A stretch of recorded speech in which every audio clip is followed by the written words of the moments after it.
So, good evening everyone. Today I, Nishant Singh, I will be giving a lecture to the topic that is the 1962 Indo-China War, also famous with the name of Sino-India War of 1962.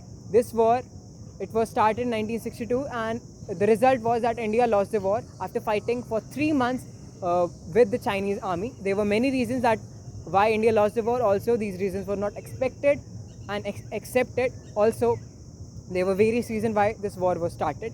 So first of all, I will be telling you why this war was started. The first and the foremost reason is that at that time, Maoism was spreaded in Chinese subcontinent because the then Prime Minister Mao Zedong, he started a cultural revolution. So they wanted to show their dominance over the South Asian subcontinent, and just to succeed in this mission, they waged a war and defeated India. Second reason, and the most important, is that they wanted to capture more land. After the war was over, they captured the Aksai-Chin area, which clearly stated their motive of capturing more land. Now, I would be telling you the various reasons because of which India lost the 1962 war. The first reason is that our resources, the resources that our soldiers were having, they were not adequate. We were not having adequate guns. Our ammunition was not up to the mark. Also, the clothing was not at all good. So, and also many of the soldiers died just because of frostbite.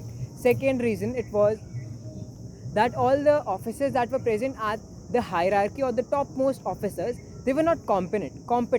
All the decisions that were taken by them in the 1962 war, they turned out to be disaster.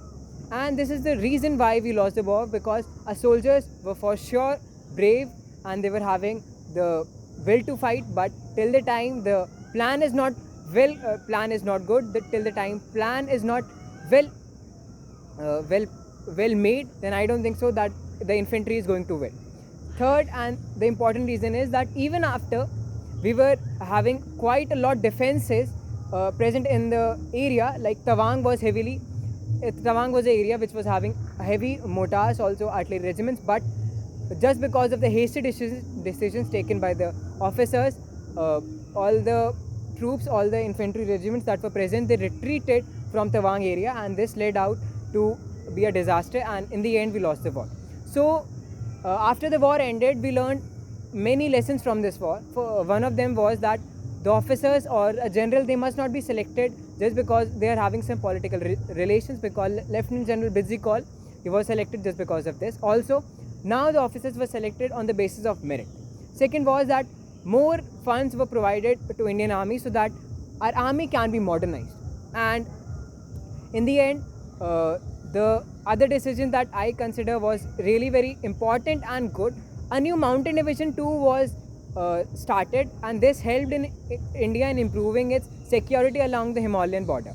So in the end, I think that 1962 war, it came along with many lessons by which India modernized an army, and currently whatever we are, I think that it started just in 1962. So that is all. Thank you.